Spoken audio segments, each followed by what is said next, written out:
Now today in the shop, we're going to make some carbon fiber side covers to cover one of the gaps in the frame of the MT09.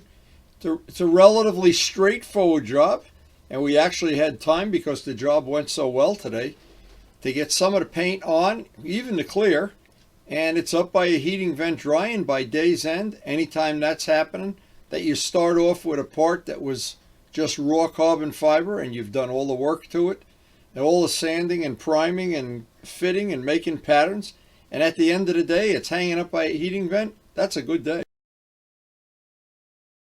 Now today's project is going to be, I'm going to start on the side covers.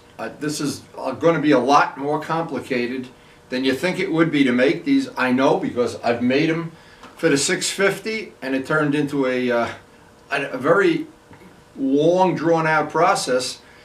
But in the end, it changed the whole look of the bike, and that's the parts that I've made, and I've added all the things I've made that are blue, and especially the windshield. And everybody that's seen the windshield so far loves the trim, that it matches the trim. But of course, it's all subjective. But the side covers are one thing I've kind of waited to the end because I know it's going to be more complicated to get it right. It's not going to be something I can just cut out a piece of a Cheerios box and it's going to be done. This is going to be pretty involved. And when it's done, I'm sure it'll change the look of the bike in a very positive way. Now just to explain, if you're a new subscriber and you have not seen this piece here, and this piece here is all carbon fiber. This is a carbon fiber piece that if you look at the stock bike, you see the whole shock, and I didn't like that. It didn't have the look that I wanted. And I made that piece, and by putting a rubber plug in the frame and making that one carbon fiber piece, to me that changed the look of the whole bike changed with that one piece. Now when I did this restoration, I had painted this piece right in front of the seat green. That's the Camaro green. And it never dawned on me. I kept looking at it, I kept looking at the bike, and what I did, and this is really funny, I went and did a photo shoot. Took a lot of pictures, went down to the computer, and then I start thinking, what's wrong with this? And what it was, that when that piece was black, I wasn't crazy about the look. When it was green, I mean. When I made it black, and what I did just to satisfy myself, I just put some black tape over it, put it back on the bike, and I said, that's the look I want. And this carries this look of the seat through there. The engine is black on this bike. The scoops. That kind of tied it all together. It's an artistic thing. Some people wouldn't agree. Some people would have done something else. But if you can try it before you actually make the commitment to paint it, it's even better. And the thing with this bike that was different, they're not symmetrical. Because there's no shock on this side of the bike. So I had to really figure this out. It took a lot of time. But to me, that made the bike so much more finished looking. And so much more nicer than a stock bike. Now on a stock MT09, this is the thing, I didn't like seeing the bolts there. When that piece, and I've made two sets of them, because I want to make evil twin parts as I go along. I have a carbon fiber set and a blue set. I like the blue more than the carbon fiber. I don't know if I'll do the same thing for this, but you would think this is a pretty easy part to make. Except if what happens is because they want the seat to be narrow. And this bike, one of the things this bike fits my body, and I'm 5'10" and about 190 pounds, it fits me because it's narrow. And it's so narrow that if they brought this piece out here, the bike would get wider and wider and wider. Now I do remember, and this is funny, this is when I got the R1 and I was riding it, the first thing when we started getting aggressive with it, I wanted to have the things that your knees stick to the tank. The tank was slippery. And I put them on, and just that thickness, an 1/8 inch on each side, the bike felt wider to me. And I said, ooh, I don't like that. Ooh, ooh, ooh. Now, I'm not sure about these things. I'm not sure what you could do here. I haven't even given that any thought yet. But I know keeping this bike real narrow at the seat area is one of my objectives. So what I thought is I had made a pattern already. I have it here, in fact, out of a Cheerios box of what size piece of carbon I would need. Then I need to make the decision, do I want to make it and leave it shiny carbon fiber, put a couple coats of clear on it and buff it out? Or do I want to paint it blue? Or some combination of blue with some kind of trim that matches See, that's what's nice is we have that trim, maybe a stripe there with the same little arrow, the same little thing that we did up there. I don't know, but I know this will be a fun project. So I want to get started.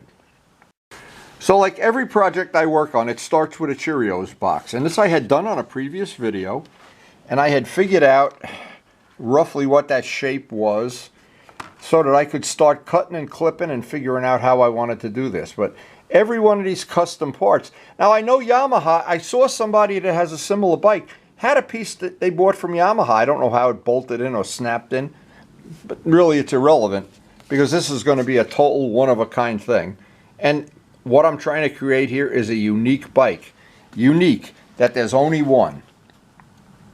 Now the only realistic way I can figure how this would work is it cannot be on the outside here because of the interference. It has to be inside, and it might look like in keeping with the bike that you see the frame tubes like you do on a Ducati Monster. I love the look of the frame, but I didn't like seeing the bolts. That was, and as I've got it modified here, this I like. That kind of looks like it belongs, and maybe those bolts in the end are going to look fine. But the first part of the job is I've got to look at how that's going to look. Now I know it's going to look okay because I'll make the part out of carbon fiber to begin with. I'll see if I have enough. If not, I'll have to make some.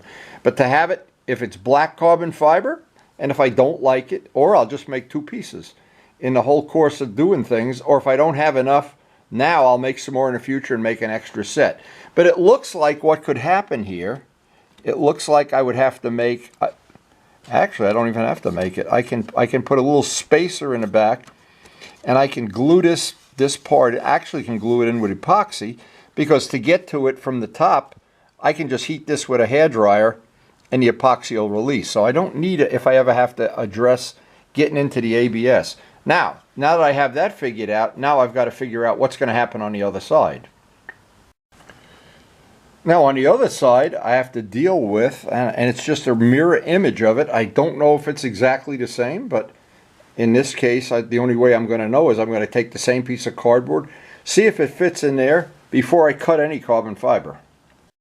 All right, this side is a little different up in the front, so I guess the trick is going to be, yeah, I've got to make this piece oversized up in the front here by about 1/4 of an inch, and then get this exact. Now, if I can epoxy it back here, what'll happen, it's nice that it's going to give me plenty of room by the tube, and if I have to, I can shim it up from the back by about well, probably 1/8 of an inch is all I need. Now the next step on this is to go see if I have the right carbon fiber. Now, and I thought at one time what would look pretty cool on this, but I kind of poo-pooed the idea. I thought, well, you know what I'll do? I'll get a piece of aluminum and I'll polish it. But then it doesn't match anything. See, that's what I like the fact that even the foot pegs match the trim, which matches the handlebars. There's an awful lot of stuff that matches here, and the sprocket. But there's a lot of things that if I'm getting too, the problem is I always do anyway, is you try to get too cute about things, and then in the end, I don't know. But anyway, this one has to be oversized, and that's going to be, well, there's only a few choices, and that's basically the choice right there. Now, to try to bring this on the outside, again, I had thought I'd get a piece of carbon fiber because you can heat and bend carbon fiber and get it to fill in all up here and that. But what's going to happen? It's going to widen the motorcycle. And see that? I don't want to change that seating position. And I've said this, and I know people have counterpoints, but my behind fits right into that seat, and I'm on this bike for sometime for 4 hours with just a break for gas and get off to take pictures. That seat works for me. Other people, I don't. I only speak for myself. But this is going to be one of the pieces that when it's done, it's going to make the tail set. If that's blue, it's going to make the tail section look longer. I think it's going to be pretty nice. And I hope we have enough carbon fiber material that I can do this right now. So what I can do, I'm just going to put some blue tape on this just so I can get a little look at how it's going to look in blue. And I know when I make the side, the clutch side, I have to leave at least 1/4 of an inch around there and do a little bit different fit because they are not exactly symmetrical. So with the blue tape on it, I can get some idea of how that's going to look. And right up here, I can see already I have to make a little adjustment. You can put a little pen line on that. That's got to be adjusted for that fit. But I'll do all this fine tuning now. And then once I'm happy with that pattern, and it's going to be different on the other side by just a little bit, I'll be ready to go cut some carbon fiber. Or make some, I don't know yet. Now after doing all this fine tuning, I realized there's two little little bolt attachments that attach the rear foot pegs, and I can go around them with this piece. It'll let it sit more flush up to where I want it. Just make for a nicer installation, I think. In this part of the job you don't see on video, but there's a lot of fine tuning. I got the edges the way I wanted them. I'm going to have to extend this back about 1/4 of an inch. Pattern making just takes a lot of time. But once I get this pattern right, it'll be right forever. Now I thought by taking a seat off, I'd get a little look down in there and see if that was, we have any clearance issues in there, because we're really butting up against the battery box here is what's happening. Now by having that off, I can see these two little notches that I'm trying to work around. Maybe I don't even have to deal with that. I can just trim the whole part. I don't want to see those notches, that's for sure. The whole idea of this is I'd like it to mimic the other parts that we've made, and I'd like it to make, when it's all assembled, that whole tail section look like it all matches and it all belongs. So what I'm going to do now is just make another pattern a little bit smaller, because I see I don't want those little pieces on the frame are interfering with this in a way that I'm not really crazy about. So I'm going to get away with that by trimming this back so this piece comes further out, and I can even shim it if I have to. I would like it to be, see, this piece sits in just enough, just that and I'd like that to be so this whole thing just ties together. Another Cheerios box pattern. So I decided to make the new pattern just to go around these frame butt outs, and I'll push this further closer to the outside of the bike with some kind of a shim. I haven't figured out a bracket or a shim. That's to be decided. But the next thing, to cut these pieces and see if, first off, see if we have enough carbon fiber, and get these pieces cut and see how they look in carbon fiber before I even think about painting them. So I have what I think is a pretty accurate pattern of what I want. Now I've got to see if it's my lucky day. Lucky days come and go with the wind here. I've got this piece of scrap from what I made up before.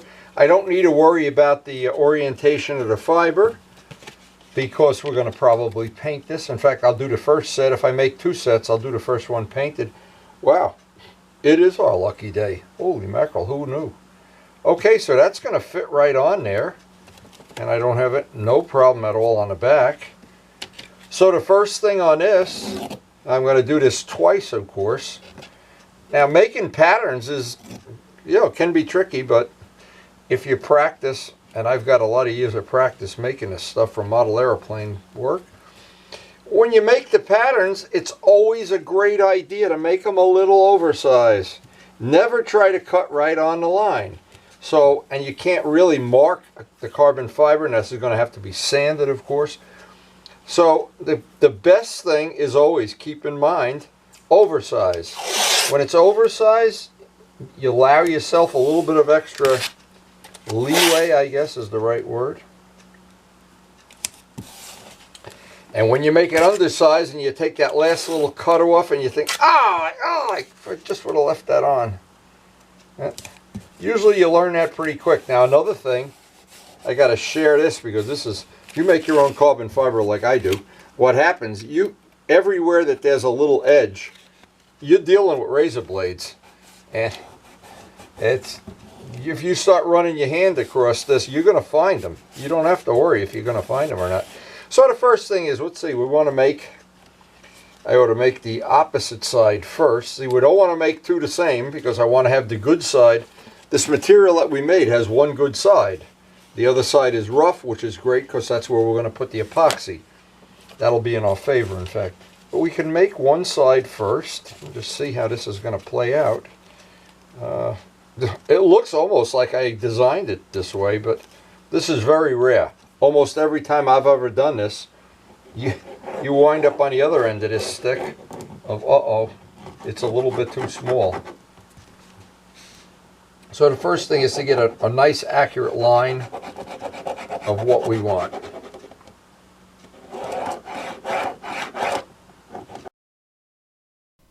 So this is almost like a 101 pattern making lesson, and all of the stuff that I've done, I've learned is I'm self-taught.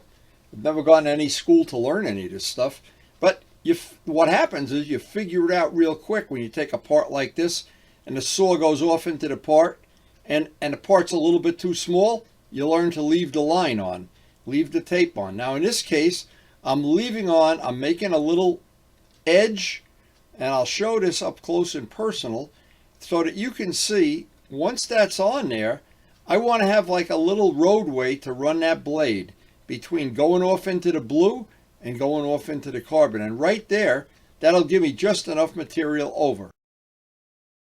Now what I'm trying to show is that I left a little bit, I'd guess a little bit less, a 1/16 of an inch, 3/32 of an inch, to guide the saw. Now what I want to do is I don't want to go outside this line, and I definitely don't want to go inside. I want to leave that pen line on at all costs, and getting that piece out that it's a little bit bigger than necessary, I can dress it off with a sanding block.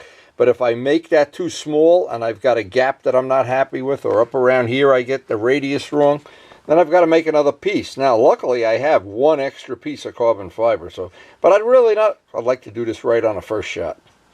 And these little scroll saws, no matter how you try, they're not just super accurate when you're cutting carbon.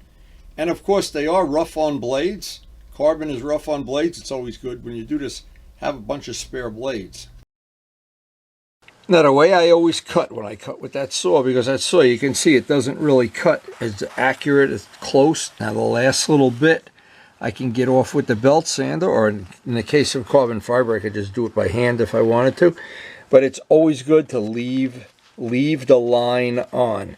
And then once you get to this point, grind up to the line. Don't at the end of this whole thing, when I pull a tape off, I still want to see the line. Then when I go out to fit it to the frame, if I need to dress it off a little, I can do it by hand. And that is really good information if you're working with carbon fiber for the first time. And by using a belt sander for that last little bit, it's just, you get right up to the pen line. As soon as you see everything but the pen line, then at that point in time, you can pull the blue tape off and you got it right on the money. I see, to make a point, now this last little bit, I will do by hand, and I'll even leave it a little oversized until I get out there and I can get that fit to a perfect fit, and I'm really happy with it. So now that I have that as accurate as I hope I can make it, now I can pull off the blue tape. I know this is going to be the clutch side. Since I'm not going to see the grain in the carbon fiber, that's not even a factor. And what I want to do is run outside and see how close I have it. And if I have to shave it, cut it, whatever I have to do. Right now I can get this just roughed in place and see if I need any adjustments. I'll take a sanding block out with me. So what I had to do is put some tape on this so I can pull it out when I'm done with it. This is the first dry fit for this side. I want to see how that's going to lay in there. And if I'm close, both sides of the frame have that thing that holds the foot pegs on in the way. Otherwise you could make a really sweet fit here, but that doesn't. Very small adjustment, and I think we'll have it. But these dry fits, they all add up. In the end, when you go to put the final part in, you're always glad you did this part of it.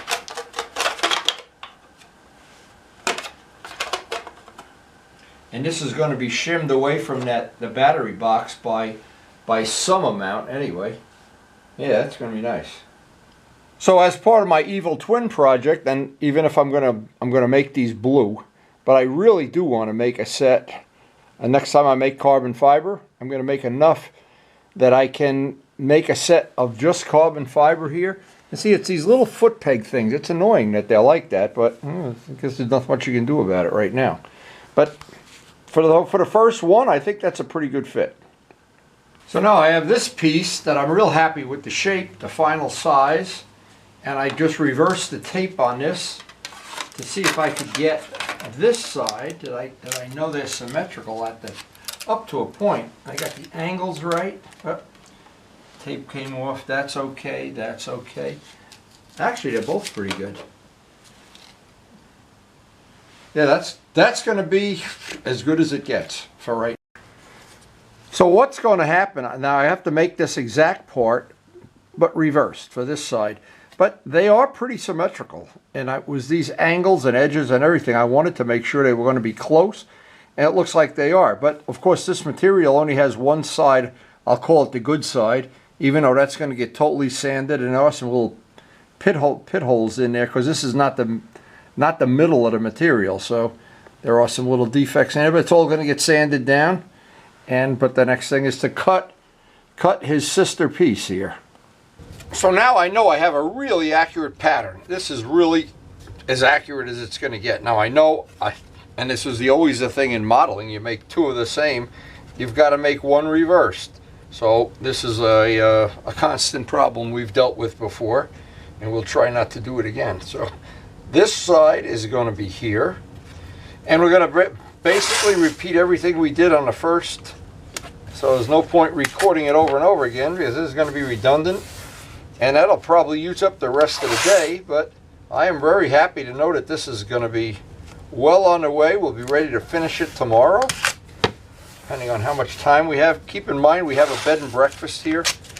We have the kids living with us, and we're cooking 5 meals a day and whatever. But it's been a lot of fun, to be honest. I shouldn't really complain too much.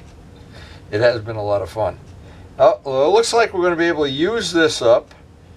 And this will really be nice if we can do this. This will work out great. Okay, so once I have this piece made, I'll do the same thing. Cut it exactly the same way. But I know this one, if I leave the line on, if I don't take the line off, I know I'll have a pretty good starting point for doing this. By the way, one thing seems to work pretty good for writing on tape are these gel pens. Karen bought these at the dollar store.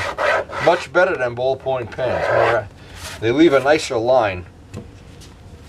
Anyway, we'll cut this piece out, get it accurately fit up, and then go out to the garage and make sure we got an accurate fit. Now I know from helping other people learn how to build model airplanes as an example, some of the basics, the 101s of making patterns and transposing them and making two items exactly the same, or making one reverse from the other one. There's a lot of possibilities here. And when you're cutting, and to know that golden rule of leave the line on and do the last little bit with either sandpaper or sanding block. The saw is a really useful tool, but no matter what, it's really just not, to me, it's just not accurate enough. Getting the final fit that I'm always happy with, no matter what part I'm making, I want to do that last little bit with a sanding block or with the belt sander or some combination of things that's a lot more accurate than a jigsaw. And this is the little tip I have. Now before I do any more sanding or getting these parts ready for primer, I want to do a final fit because I've only really final fit one part, but they are very, very accurate, so I'm hoping this will just be a formality. So this is the final fit, and we're hoping this is going to be pretty cut and dry from this point on. And we'll find out right away.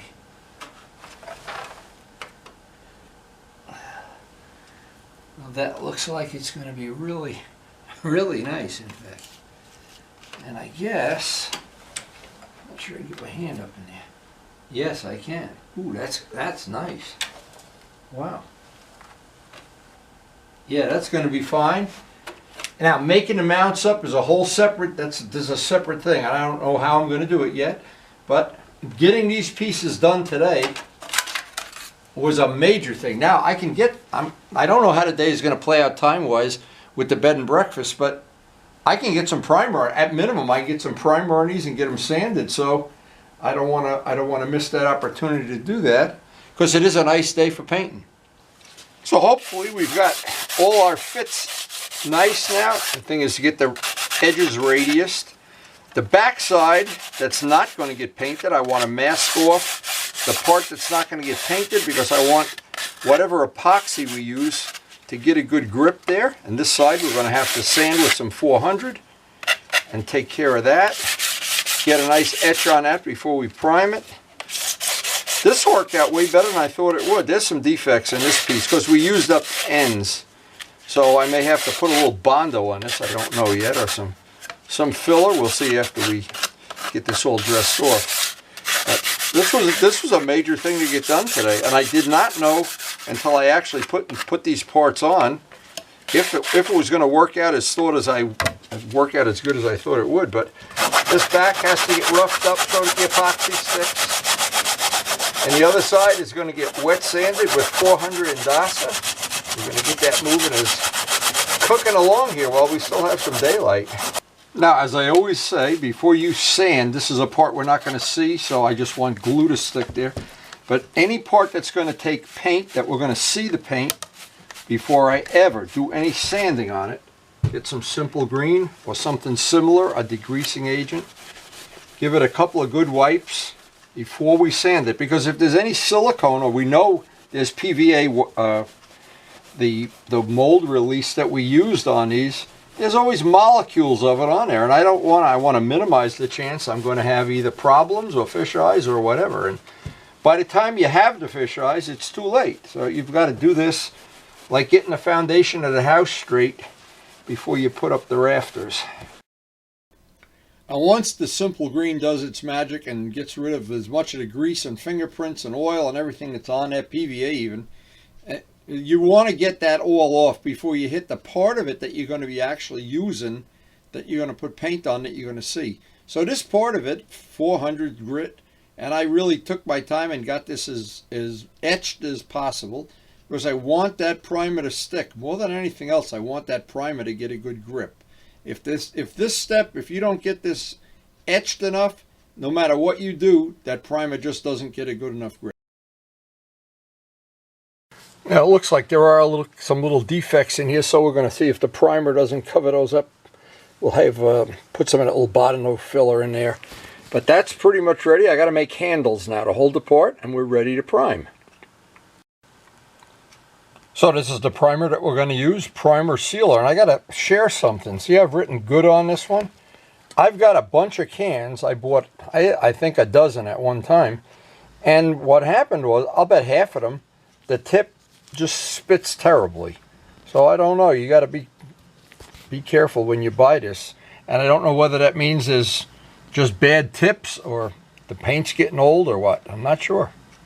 And just in case you thought I was kidding, spits. That one's good. This one spits, and that one's bad. So I don't know about this. You know, I hate to give bad reviews to things, but maybe there's something wrong with this. When they start spitting, the only thing you do is, if you can't get the other top on, and sometimes you can and sometimes you can't, I don't know what the answer is. Now the funny thing is, I turn the can over at the end of spraying something and clear a tip, but I don't know. You would think maybe there'd be some simple solution. I'm not sure.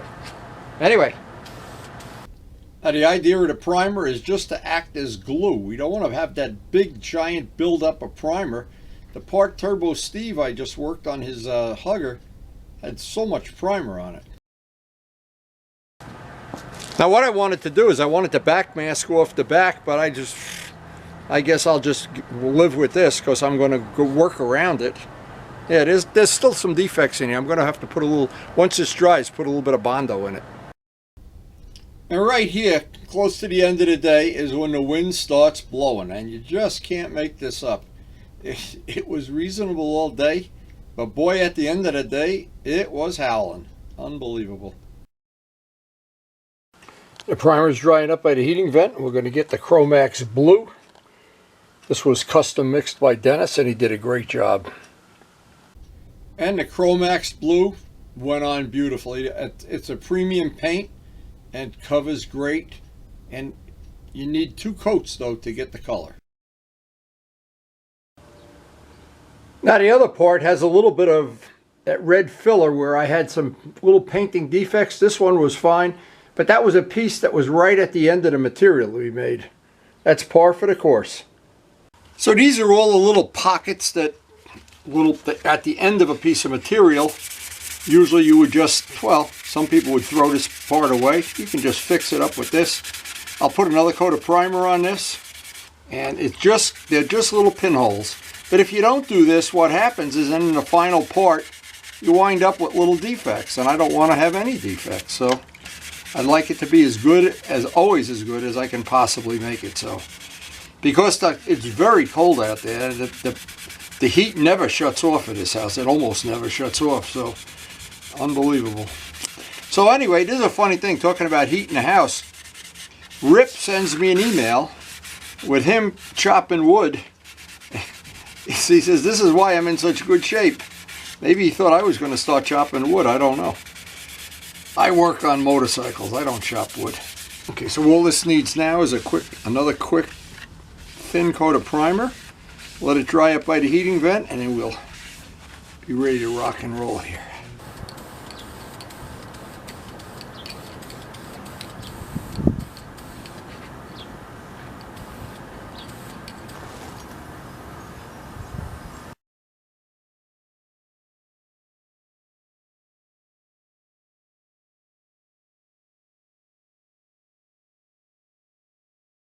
Now, we're in the middle of some pretty high winds and gusts and everything, but you know what? The show must go on. The Mt09 must go on. Anyway, we're going to get the clear on that. We're going to have a cup of coffee, come back, mix the clear up 4-to-1. Be ready to shoot the clear before it gets dark. Now, this gallon has been donated by Turbo Steve. He's got a project coming up, so he got us a gallon to put into our A-Team fund.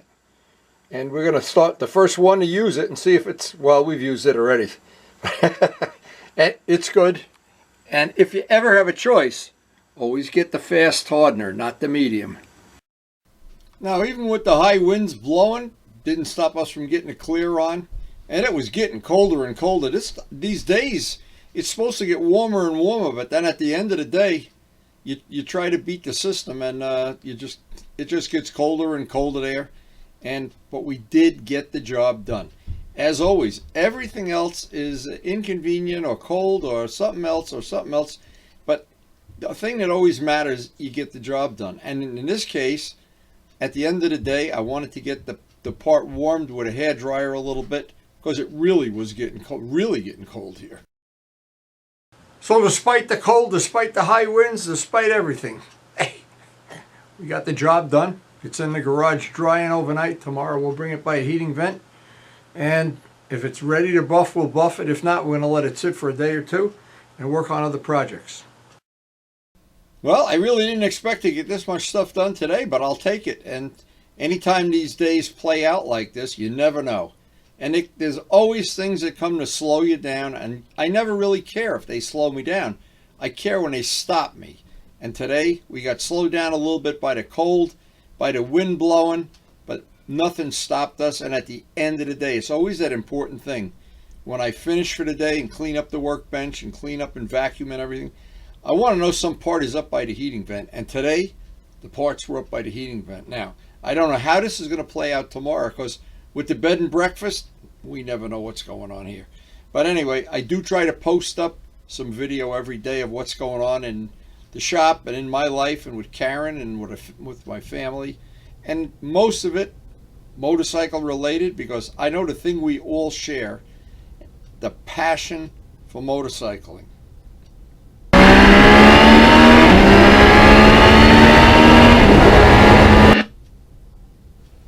So if you enjoyed the video, I hope you share it with your friends, and of course I hope most of all that we'll see you tomorrow, and thanks again for watching.